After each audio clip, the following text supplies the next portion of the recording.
하나님 말씀은 시편 101편입니다. 오늘은 예수님께서 예루살렘 성에 왕으로 입성하신 팜 선데이, 종려주일입니다. 왕으로 오신 목적은 한 가지입니다. 보통 세상 왕은 정복하고 군림하고 다스림 받기 위해서 옵니다. 그런데 주님께서는 인자가 온 것은 섬기려 왔다. 그리고 자기 생명으로 모든 사람을 살리러 왔다. 이렇게 분명히 말씀을 하십니다. 그런데 첫 종려주일부터 오해를 받습니다. 그런데 지금도 마찬가지입니다. 누구길래 이 요란이냐 하는 방관자들과 비방하는 바리새인들과 감시의 눈초리를 보내는 로마 병정들 뿐만 아니라 종려가지를 그리고 자기들의 외투를 예수님 오시는 그 앞에 깔던 순례자들마저 오해하는데 지금도 같습니다. 교회 바깥에 있는 사람들만 오해하는 것이 아니라 교인들도 종종 오해하는 것이 예수님께서 오셔서 세우신 하나님 나라를 오해합니다. 하나님 나라가 무엇인지를 모르고 예수님의 통치를 삶 가운데 받지를 못하고 있습니다. 이 종려주일은 네 복음서가 모두 다 기록합니다.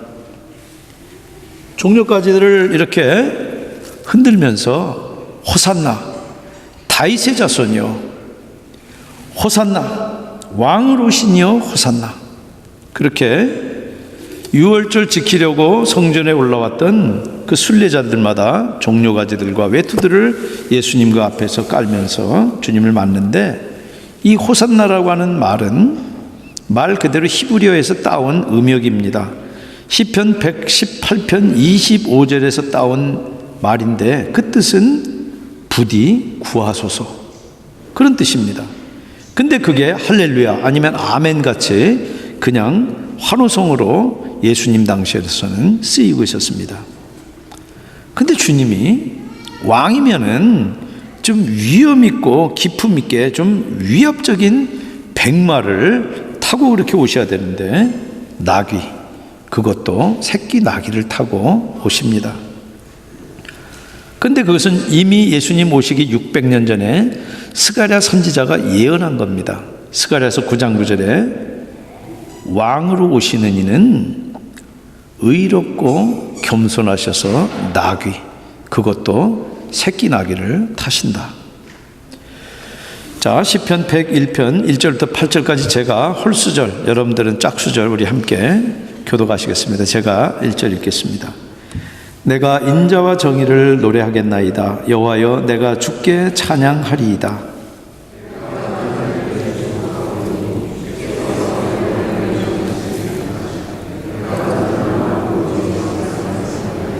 나는 비천한 것을 내 눈앞에 두지 아니할 것이요 배교자들의 행위를 내가 미워하오리니 나는 그 어느 것도 붙들지 아니하리이다.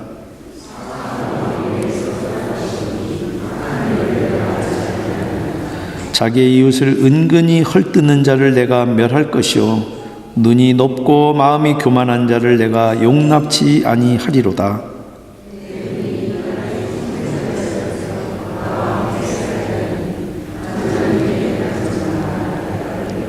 거짓을 행하는 자는 내 집안에 거주하지 못하며 거짓말하는 자는 내 목전에 서지 못하리로다.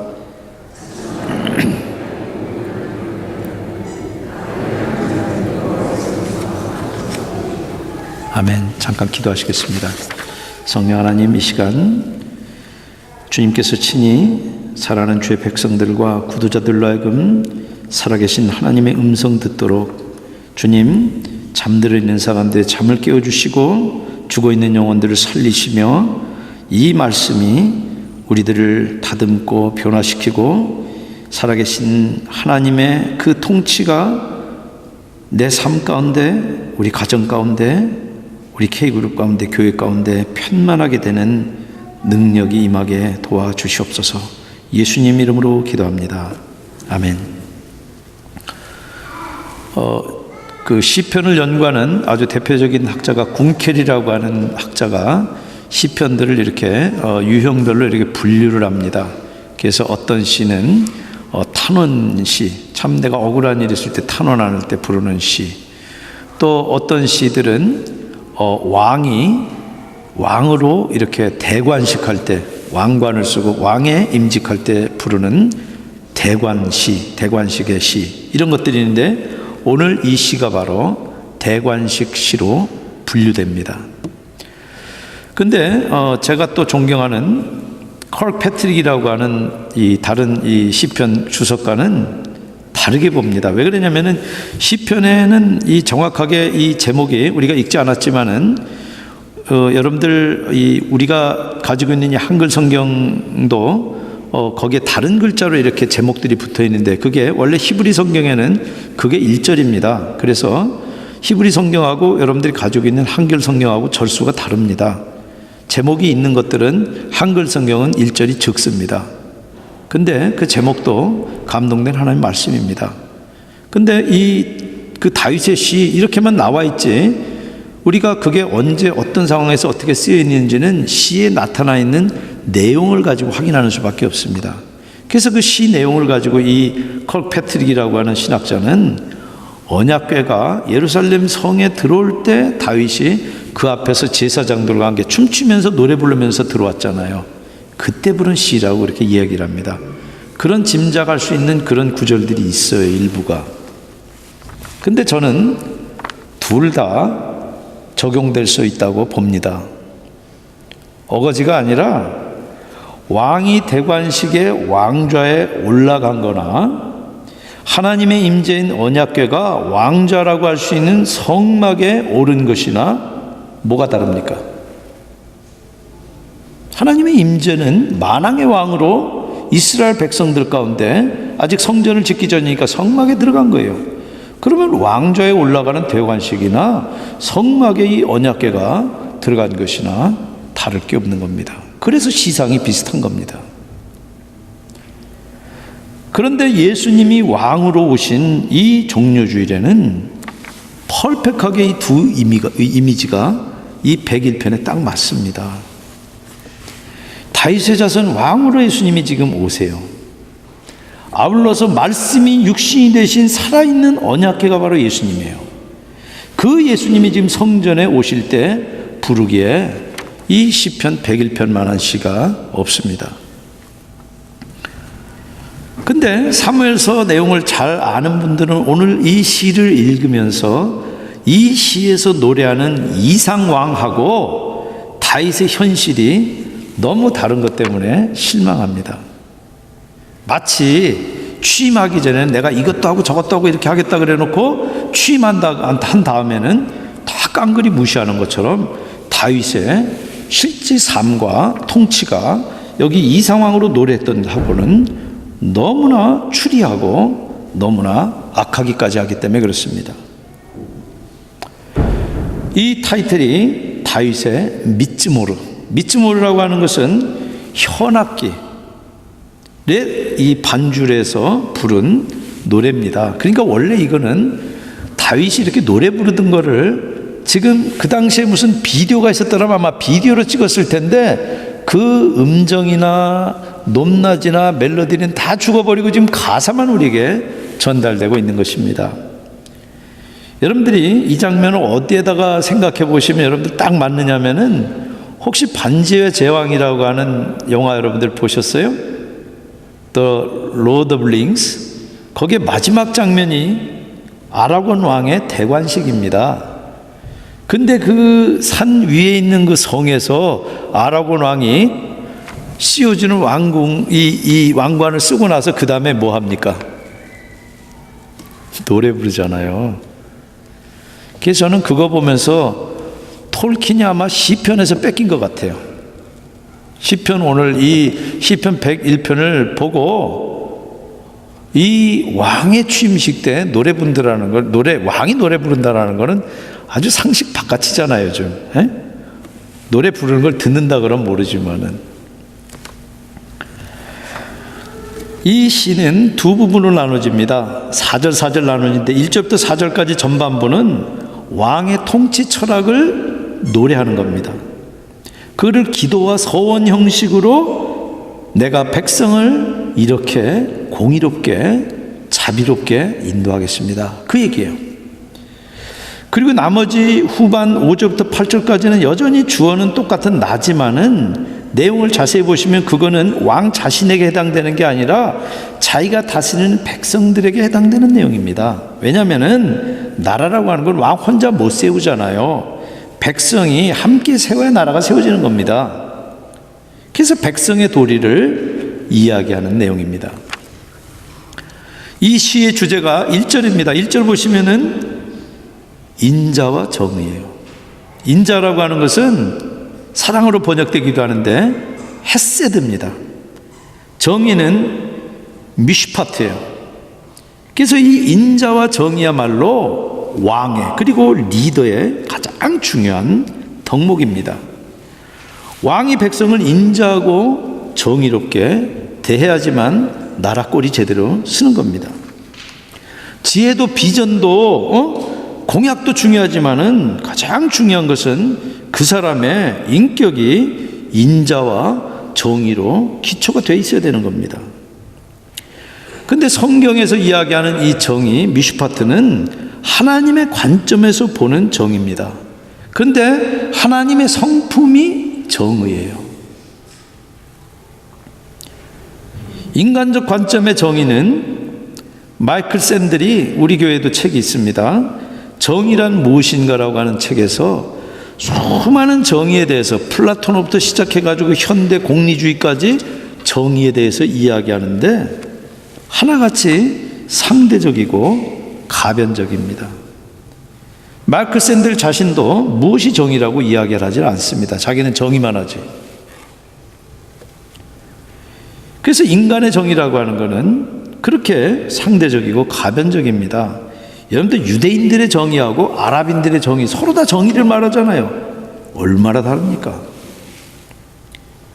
근데 성경의 정의는 하나님 보시기에 옳고 정당한 겁니다. 그래서 그것은 절대적이고 불변합니다. 그리고 성경의 정의는 반드시 바로잡는 속성이 있습니다. 정의가 들어가는데도 그대로 스테이터스코 그대로 있는 것이 아니라 하나님의 정의가 들어가면은 묵은 가죽 부대를 터뜨려 버려요. 그래서 굽은 것을 바르게 하고 험한 것을 평탄하게 하고 높은 것을 낮추시고 낮은 것을 높이시는 것이 하나님의 정의예요. 그리고 그 정의는 관계적입니다. 부처님처럼 태어나자마자 천상천하 유아독존 그게 아니에요. 성경의 하나님은 관계 하나님이시기 때문에 하나님의 정의는 하나님에게 머무는 것이 아니라 반드시 대인관계에서 드러나요. 가장 대표적으로 신명기에서 정의를 이야기하는데 하나님과 이웃관계를 어떻게 맺느냐에 따라서 정의가 결정되는 겁니다. 하나님하고 관계에서는 하나님이 명령하신 대로 규대대로 올바르게 사는 것이 그게 정의예요. 그리고 이웃에 대해서는 그 하나님의 말씀에 따라서 인격적인 관계를 맺는 게 정의예요. 성경에서 정의의 반대말은 부정의가 아닙니다. 죄입니다. 죄는 하지 말아야 할 것을 하는 게 죄고 해야 될 것을 하지 않는 것도 죄입니다. 예수님의 비유 가운데 부자와 거지 나사로의 비유가 있습니다. 부자가 왜 잘못인지 그 이야기를 우리가 읽을 때 한눈에 들어오지 않습니다. 부자가 자기가 부자니까 잘 먹고 희락락 하면서 잘 사는데 What's the problem? 거지는 가난해가지고 그 부자 상 밑에 떨어진 거 주워 먹고 그 상처난 거 개가 와서 핥고 그러는데 What's the problem? 그런데 그 이야기에서 분명히 드러내는 것은 부자가 거지 나사로에게 하지 말아야 할 것을 한 죄는 없어요. 그러나 가난한 사람에게 부자가 마땅히 궁유를 베풀어야 되는, 다시 말해서 해야 될 것을 하지 않는 죄가 있어요. 그래서 이 정의의 관계성이라고 하는 것은 늘 을에 대해서 갑이 마땅히 보여야 되는 배려입니다. 그래서 갑질한다라고 하는 것은요, 크리스찬의 라이프 스타일로 있을 수가 없는 겁니다. 그리고 그 배려라고 하는 것은 내가 갑질하다가 을 좀 봐줄게, 이게 아니에요. 자선을 베푸는 게 아니에요. 내가 동일한 동료 인간으로 존엄한 인격으로 대하는 사랑으로부터 나오는 배려가 그게 정의입니다. 그래서 내가 진정 돕는다 그러면은 내가 돕고 싶은 대로 돕는 건 돕는 게 아니에요. 자기의 자비심을 만족시키는 거지. 진정 돕는다라고 하는 것은 받는 사람 기준으로 돕는 게 그게 진짜 돕는 겁니다. 그래서 정의라고 하는 것은 바로 사랑에서 나옵니다. 그런데 자기밖에 사랑할 줄 모르는 사람은 절대 리더가 되어서도 안 되고 될 수가 없습니다. 2절 보세요. 내가 완전한 길에 주목하오리니 정말 책망받는 일 없고 공평무사를 추구하겠사오니 주께서 어느 때나 내게 임하시겠나이까. 주님이 임재하셔서 나를 도와주셔야지만 내가 바른 판단력과 선한 양심을 가지고 내가 완전한 길을 갈 수가 있다 하는 그런 겸손한 자세를 지금 보이는 겁니다. 그렇게 겸손한 왕이 백성들의 사랑과 존경을 받지, 교만하고 자기 만족만 구할 때 민심이 등을 돌리고 하나님도 외면하세요. 더 나아가서 왕이 2장 하반절에 완전한 마음으로 내 집안에서 행하리이다. 흠잡을 일이나 비리가 자기 자신은 물론이고 집안에서도 없게 하겠다는 소원이에요. 그러기 위해서 3절 4절에 자신을 다스리겠다. 그런데 리더에게 가장 무서운 게 뭔 줄 아세요? 우리가 인의 장막이라고 이야기를 합니다. 사람의 장막이에요. 간신들이 가로막고 귀에 거스린 말은 싹 골라내고 그리고 듣기 좋은 말만, 아첨하는 말만 전달해 보세요. 그러면 리더는 자리에 쫓겨나가지고 다른 나라로 추방되는 비행기에 올라가는 순간까지도 백성들이 전부 나를 존경하고 따르는데 왜 내가 이러지? 그런단 말이에요. 리더의 판단을 그르쳐버리는 것입니다. 그래서 비천한 자들, 배교한 자들을 멀리하는 거예요. 간신배를 멀리하는 것은 전적으로 리더의 몫이에요. 여기 지금 비천한 것을 눈앞에 두지 않겠다 그러니까 비천도 뭐 귀한 거하고 비천한 거 그것도 기준에 따라 다르지. 근데 여러분들 명심하셔야 되는 건 이 시는 하나님 앞에서 리더가 자기가 어떻게 백성들을 다스리는지를 결단을 이야기하는 노래예요. 그렇기 때문에 이 비천은 사람의 평가에 따라서 왔다 갔다 하는 마이클 샌들식의 그런 이 비천이 아니라 하나님이 보시는 절대적인 가치를 가지고 이야기하는 그런 기준이 있다는 것입니다. 구체적으로 3절에 배교자의 행위를 미워하고 이것이 나를 붙들지 못하게 하겠나이다. 믿음을 저버리고 정도를 걷지 않는 사람들 내가 미워하고 그런 자들을 가까이 곁에 두지 않겠다는 얘기예요. 4절에 사악한 마음이 내게서 떠날 것이니 악한 일을 내가 알지 아니하리로다. 원문에 보면 관계를 끊어버린다는 얘기예요. 그러니까 불의와 불신은 보지도 곁에 두지도 않고 그런 자들하고는 절연하겠다 이 말이에요. 그런데 다른 게 독재가 아닙니다. 늘 듣고 싶은 말만 듣는 게 독재인데 여러분들 백악관만 보지 마세요. 여러분들 속을 들여다보세요. 사람은 본성이 아주 독재적입니다. 그래서 자기한테 듣기 좋은 소리 하면요 거짓말도 기뻐요. 근데 자기 귀에 거슬리는 말은 진실인데도 싫어합니다. 그래서 저는 가끔 하나님께서 왜 갈비를 뽑아가지고 돕는 배필을 만드셨는지 제 아내를 보면서 이해할 때가 있어요. 너무 아프게 찔러요. 그래서 이게 옆구리에서 나와서 그렇구나. 근데 그런 소리 듣기 싫다고 그런 사람들 내쳐보세요. 어떻게 되나.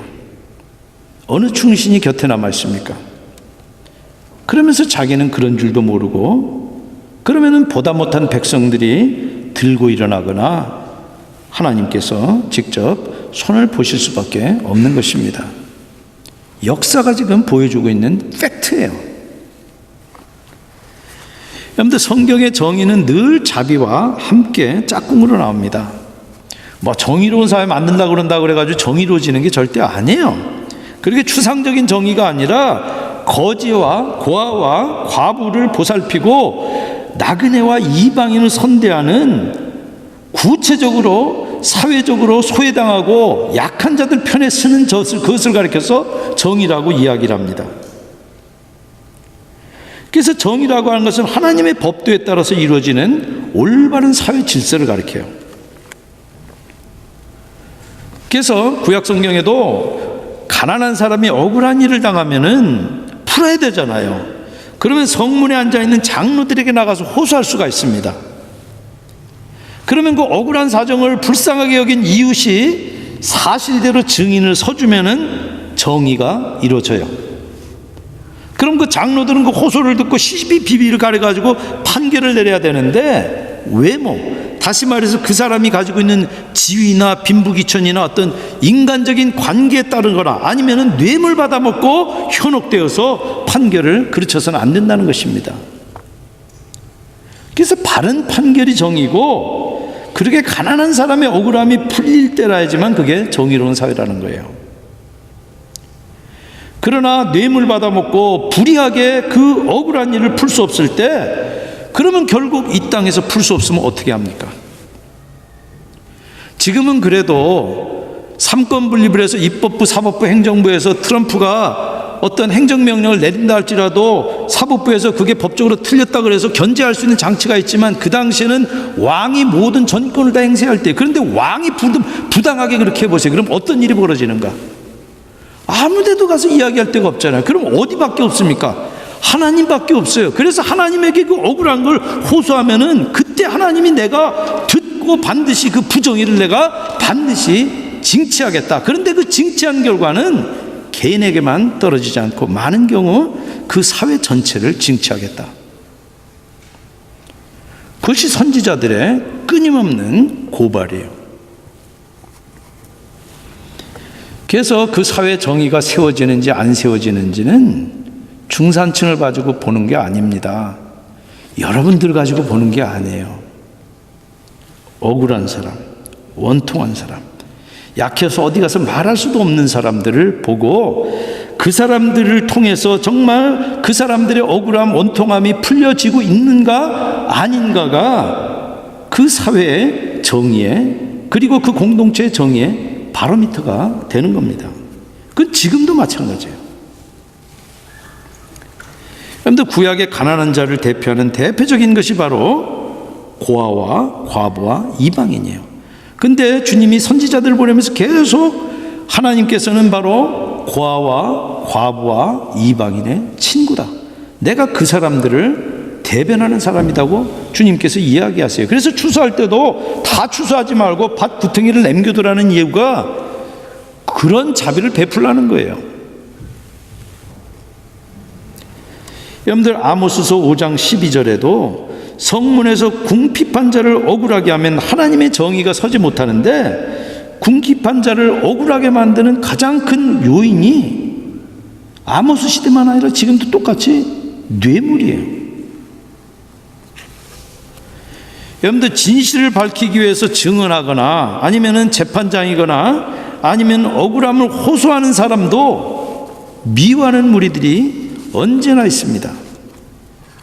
그러나 이사야서 29장 21절에 가난하고 약한 사람을 함정에 빠뜨리려고 애쓰는 강포한 자들을 사회에서 쓸어낼 때 겸손한 자, 빈핍한 자가 하나님으로 인해 기뻐하고 즐거워한다. 그렇게 구약에서는 정의와 자비가 언제나 짝꿍으로 함께 나옵니다. 여러분들, 가난하고 약한 이웃을 긍휼히 여기는 이 정의는 단순한 구제로 끝나는 게 아닙니다. 우리 교회도 1년에 한 번 12월 달에 홈리스 사역해서 이 지역에 가난한 사람 돌아보니까 우리 다 했습니다. 절대 아니라는 것입니다.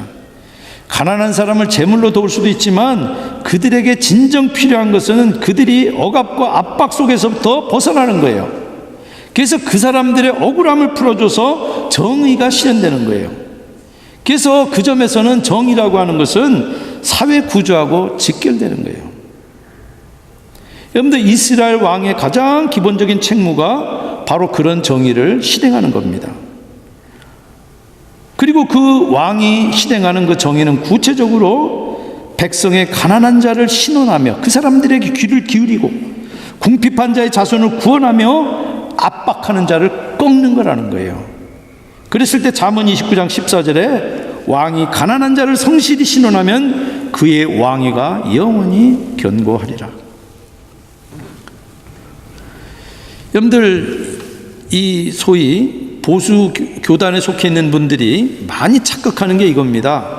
한국의 대표적으로 유기성이라고 하는 목사님이 우리가 이 교회라고 하는 건 사회정의하고는 관계없는 것이고 개인이 기도하고 개인적으로 하면 된다, 이렇게 이야기하는데 전혀 성경적이지 않습니다. 그분이 구약의 선지서를 읽는 분인지 모르겠어요. 설교를 하는지 모르지만. 여러분, 하나님이 요구하는 삶이 따로 있고 그런 신앙적인 삶이 따로 있고 마치 정의는 별도의 윤리로 여길 수가 없어요. 여러분들, 우리 교회 웹사이트에 올라있는데 제가 이사야서 5장을 가지고 포도원의 노래라고 하는 설교를 한 게 있습니다. 한번 읽어보시고 이사야서 5장도 한번 읽어보시기 바랍니다. 하나님께서 언약 백성 아브라함을 부르신 목적도 아브라함을 구원하고 축복하는 게 아니에요. 그 축복을 통해서 하나님께서 하나님의 정의를 실현하겠다는 거예요. 그렇기 때문에 정의를 세운다라고 하는 것은 단지 사회윤리만이 아니에요. 하나님께서 당신 백성을 부르신 궁극적인 목적이에요. 아모스서 5장 24절에 오직 공의를 물같이 정의를 하수같이 흐르게 할지어다. 그래서 하나님 앞에서의 이 공의라고 하는 것, 이 정의라고 하는 것은 단지 자선이나 윤리 도덕이 아니라 믿음의 문제고 그리고 그리스도인들의 삶의 문제예요. 그리스도인인데 공의롭지 못하다, 정의롭지 못하다, 그 사람은 크리스천이라고 말할 수 없어요. 여러분들, 5절부터 8절까지는 백성에게 요구된 내용입니다. 하지 말라는 금지와 하라는 권고예요. 금지가 4가지입니다. 첫 번째 5절에 보면은 은근히 이웃을 헐뜯지 말라. 교회 다니는 사람들이 잘하는 짓이에요. 글쎄 김 집사님이 있잖아, 그러면서 헐뜯는다는 거예요. 그러면 멸한다. 근데 공동 번역이 아주 재밌게 번역을 했습니다. 그러면 입을 봉해버린다. 웃지도 않으세요. 두 번째, 눈이 높고 마음이 교만한 자를 용납하지 않겠다. 세 번째 7절에 거짓말하지 말아라. 네 번째 8절에 악한 짓 하지 말아라. 그리고 공고는 한 가지예요. 6절에 충성되게 완전한 길에 행하라. 그래서 지금 백성에게 요구하는 거나 왕이 내가 이렇게 다스리겠다라고 하는 거나 같아요. 인자와 정의입니다.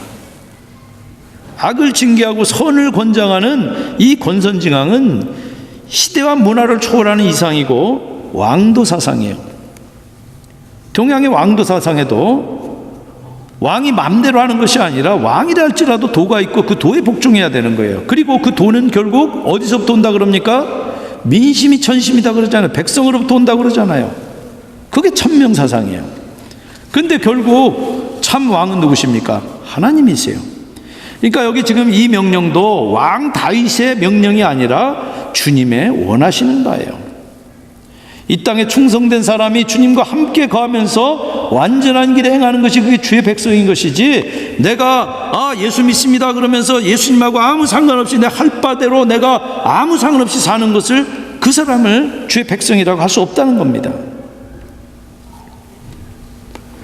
다윗은 인자와 정의의 왕이 되고 싶었고 이상왕으로 백성들을 그렇게 인도하기를 원했어요. 그러나 우리가 잘 아는 대로 사무엘서에 철저하게 실패합니다. 충신 우리아의 아내 밧세바를 빼앗는 무자비한 짓을 어떤 왕들도 저지르기 힘든 무자비한 짓을 저질렀어요.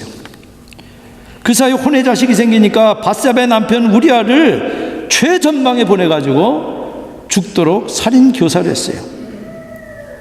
자기 집안도 간수를 못해서 아들들이 한 놈도 아니고 영거푸 반역을 저지릅니다. 그렇게 흠많은 게 다윗의 현실이에요. 그럼에도 불구하고 다윗은 단 한 번도 하나님의 마음에 합한 사람이라는 지위를 빼앗긴 적이 없어요. 죄도 허물도 다윗을 무너뜨리지 못합니다. 나단 선지자가 와가지고 비유까지 들면서 다윗 왕의 죄를 지적할 때 한마디 핑계하지 않아요. 내가 하나님 앞에 죄를 지었습니다. 피리어드. 오히려 그 죄와 허물조차도 주님 앞에 자복하고 돌아와서 용서와 회복의 은혜를 맛보는 통로가 돼요. 여러분, 지금 오늘 우리가 읽은 이 인자와 정의라고 하는 것은 마이클 샌델이 이야기하는 그런 윤리 규범이 아니에요. 그것은 하나님과 하나님의 언약 백성, 하나님의 자녀가 사는 라이프 스타일이에요. 하나님의 자녀는 그렇게 살 수밖에 없어요. 그리고 그렇게 살게 하는데 하나님의 목적이 있는데, 그것은 no matter what, 하나님께서 사랑하는 자를 반드시 구원하시겠다는 거예요. 하나님께서는 당신 백성이 원수의 손으로부터 위협받을 때 거기서부터 구원하시는 것으로 정의를 세워요. 하나님의 백성들이 지금 자비롭고 공의를 베풀어 가지고 그 대가로 지켜주시는 게 아니라는 거예요. 바로 오늘 호산나 다윗의 자손이요 만왕의 왕으로 이 땅에 지금 오시는 예수 그리스도께서는 바로 당신의 생명을 바쳐서 우리들 가운데 세우기 시작한 그 하나님의 공의와 하나님의 그 자비의 왕국을 우리 가운데 반드시 완성하신다는 것입니다. 제가 고등학교 때 제가 다니는 교회 앞에 이렇게 종탑을 저희 아버님이 헌금을 해서 이렇게 세웠습니다. 근데 그 교회가 또 가난하다 보니까 콘크리트 다 헌금했는데 또 일할 사람이 없으니까 제가 가서 이제 일을 했습니다. 근데 고등학생이 이 콘크리트 버무리는 거 한 번이나 해봤겠어요. 그러니까 서너 번 삽질하고 나니까 막 허리가 부러질 것 같더라고요. 그래가지고 저는 몇 번 삽질하고 나서 사실은 저희 아버님이 다치시기 전에 다 완성을 했습니다. 그러고 나서 저는 종탑을 볼 때마다 제 아버지한테 아빠, 우리가 저 종탑 만들었어. 그럼 늘 웃으시면서 그래, 우리가 만들었다. 저는 삽질하면 한 5번 정도 한 것 같아요. 나머진 다 아버님이 거의 다 하셨어요. 제가 만약 손대가지고 했더라 그러면은 종탑 제대로 쓰지도 못하고 종도 올라가기 전에 아마 주저앉았을 거예요. 근데 튼튼하게 종이 울릴 때마다 저는 프라우드하게 그 종을 보면서 아버지와 내가 저 종을 세웠다. 그래 클레임했고, 그때마다 저희 아버지는 그래, 우리가 같이 세웠다. 하나님의 나라는 그렇게 세워가는 겁니다. 우리가 완전해서 세우는 거 아니에요. 그러나 한 가지 분명한 것은 하나님과 같은 일을, 같은 생각을 가지고 같은 패밀리로 함께 해가는 거예요. 그게 바로 하나님께서 세우신 이 땅에 하나님께서 정말 자비와 정의의 그 하나님 왕국을 세우는 일에 우리들이 그렇게 함께 해야 되는 것입니다. 예수님께서는 처음 오신 것과 달리 이제는 두 번째로 반드시 속히 다시 오마 약속하셨고, 다시 오실 때 하나님의 백성들의 손에서 바로 그 인자와 정의를 찾으실 것입니다. 여러분들, 우리들이 구원받는 것은 공짜입니다. 왜? 우리 구원받는데 우리가 기여하는 거 하나도 없어요. 그러나 우리에겐 공짜지만 주님 편에서는 당신의 생명을 값으로 대가로 치른 어마어마한 겁니다. 너무 값이 비쌀 때는 누구도 그것을 살 수가 없기 때문에 공짜로 주는 수밖에 없습니다. 우리가 공짜로 받은 그 주님의 구원, 그러나 그 귀한 것을 마땅히 우리도 주님처럼 주님 닮은 그 인자와 정의로 주님을 사랑하고 우리 이웃을, 내 자녀들을, 그리고 내 이웃에 있는 사람들을, 그리고 내 조국을 그렇게 우리들이 바라보며 우리들이 함께 그 인자와 공의를 함께 실현해 나가야 되는 것입니다. 그것이 바로 그리스도인들의 라이프 스타일이고, 우리가 6월절에 왕을 우리가 이 팜선데이에 왕을 맞이하는 우리들이 마땅히 가져야 되는 태도인 것입니다. 그런 은혜가 종료주의를 맞는 저와 여러분들이 넘치시기를 주님의 이름으로 축원드립니다. 같이 기도하시겠습니다.